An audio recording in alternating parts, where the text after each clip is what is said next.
How many times are we going to let this happen? The weakest link from Flesh and Blood, if you have not been paying attention at all. Majestic, generic Majestic, right, is at $46 right now. And you know what? Just less than 2 months ago, it had around 500 sales on TCG Player. That one's not 46. 500 sales on TCG Player, under $10. Under $10. And now, again, less than 2 months later, it is up at $46. The market has dried up. And, you know, it's kind of like we should know this by now, right? We should understand by now that this is kind of what the generic cards like to do. They like to have this price movement. And, you know, it's just, it's a foil mall. It's not a foil eco swink. It's just kind of the way Flesh and Blood is set up. And yet somehow it seems to catch us all off guard.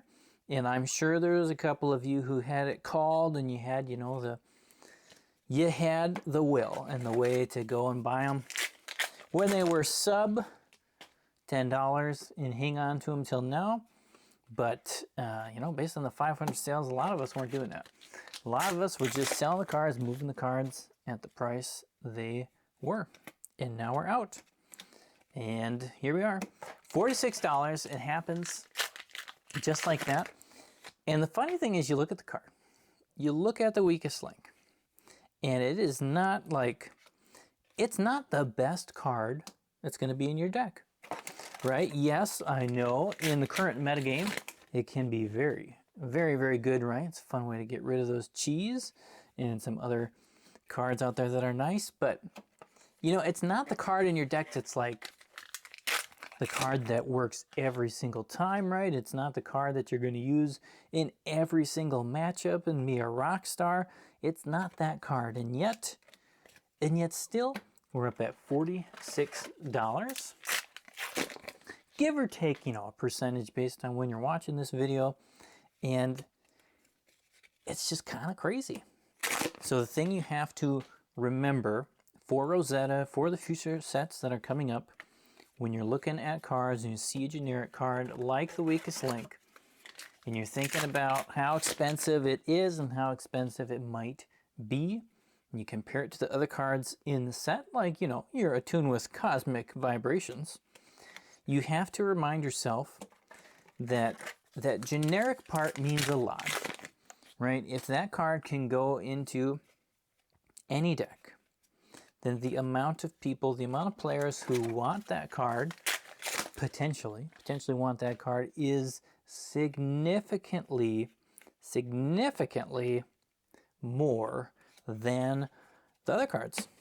More than your eulogies, more than other cards that might even be, you know, better in a vacuum. If we look at the two cards, the fact that that one card can go in so many decks is going to make it that much more popular, and is eventually going to make it that much more valuable. Now, the problem per se is that there are only two ways that the price of this card is going to go down. Right? Number one is, of course, people decide they don't want to play it anymore. Maybe it's not useful. Maybe something else just edges it out, becomes more important in the matchups that this is good in. That can happen. The second way that the price on this card might go down, in a big way, right? We're talking about a big way, is that it gets reprinted. Otherwise, if this card stays being a popular card in the meta, it stays being a staple that you need to play, or that, you know, a majority of players need to play, the price on this card is not going to go down, because as you can see here, I'm giving you a real life example. Real life example, you're not going to successfully. You're probably not going to successfully go and open up some Part the Misval packs, find a bunch of weakest links, and come out at a positive number. And so we've talked about this before. It doesn't really matter how good any other single class card is. When you compare it to these top tier generics, it doesn't really matter how good that card is, because there is no way that the demand for that card, again for a single class card, is going to match or eclipse these really good generic cards. Like Just a Nick, that's a great card, but look at the price at it. Price is moving up a little bit this week, last couple weeks here with all the fun with Assassin and Pro Tour, but it's not going to get up to the point of anything like a $45, $50 card like something like The Weakest Link or other generics can, right? Warmonger's Diplomacy. We're not going to see, you know, big jumps in cards like this like we saw with Hold the Line, obviously Command and Conquer, Art of War, all these generic cards. It's just not possible with, even foils Levels of Enlightenment. It really just can't keep up with generic cards because it's limited, right? Limited to 3 classes. Very, very nice hit. About as good as we can do other than The Weakest Link. But those generic cards, they just have a power that the other cards can't have, they don't have, they won't have, which means, again, that there's not going to be a lot of box openings for Part the Mistville to bring in a whole host of new cards to fill in, you know, all the desire that people have for The Weakest Link. It is not a good idea, it's not a good financial decision to try and open a bunch of boxes to make a bunch of profit just because there's one card in the set, right, that hits a bunch of value. You can see that with Outsiders and that Codex of Frailty.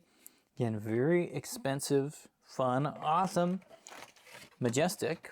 That one, of course, has 2 classes, and those 2 classes seem to have been enough, you know, to keep that card going high and flying high, with the generics in that set not being as good as something like a Command and Conquer, Weakest Link as far as value, at least right now at the moment. Mister, look at that, throw in the cold foils.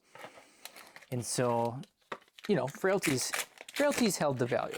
It's been popular enough that any value of those generics would have held too much in that set. Like, people were chasing the frailty. So my question is, how long do we kind of play this game where generic cards are totally mispriced on their release, right? It seemed like, even for heavy hitters, you had standing order. We had the exact opposite happen with that one, right? That one was selling above $20 at release, and it is not selling above $20 at the moment. And that was because, again, a lot of people had that idea, okay, it's a generic card, it has kind of a decent ability, it can be used in a lot of different places and a lot of different decks. This is going to be the card to hang on to. And ended up not being, like, it's still doing decent compared to if you look at, you know, the rest of the rares in the set, still at a decent price, but not anything like this or Command and Conquer or any of those really wild cards have. And so what, you know, it's fun to watch because a lot of the generics, you know, that's one example, but a lot of the other generics just don't really go anywhere, right? Speed Slip. It's those top tier ones that kind of, well, they skyrocket. So it'll be interesting to see here in Rosetta if we get another one that will do that, if we get a bunch of people kind of holding out on their generics and not wanting to sell them immediately.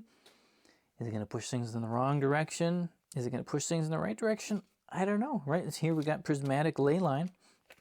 It's a card, you can look at it, you're like, okay, it's generic. You can imagine situations and decks where this could be good in, right? Of course, if you could get 0 for 5, nice. 0 for 6, even better. But it's not super easy to get that. It is not, it's not the easiest thing to do. And of course, you're playing blues and yellows to get that bigger amount. So it's like, I don't know, I can imagine it having some excitement in the future. But you also kind of look at it and you're like, well, maybe not. Maybe not, though that was one of my top selling Majestics, actually. One of the first ones. I think I actually ran out of those first before I ran out of Weakest Links. Was kind of crazy. Breed Anger. Maybe that was just because of the the lower price, there's more people just going for it. But I don't know. I don't know what's going to go on here. Majestics are wild. They're crazy. I'm excited to see what we get in Rosetta. Rosetta is going to come soon, and man, it is going to be fun. I love going back to Aria. Can't wait. As you can tell, we like Aria around here. It's going to be a good time. We'll see you pretty soon here. But yeah, like this, even with a foil Levels of Enlightenment, a foil second best Majestic, like you probably shouldn't open packs just to try and find the old weakest link.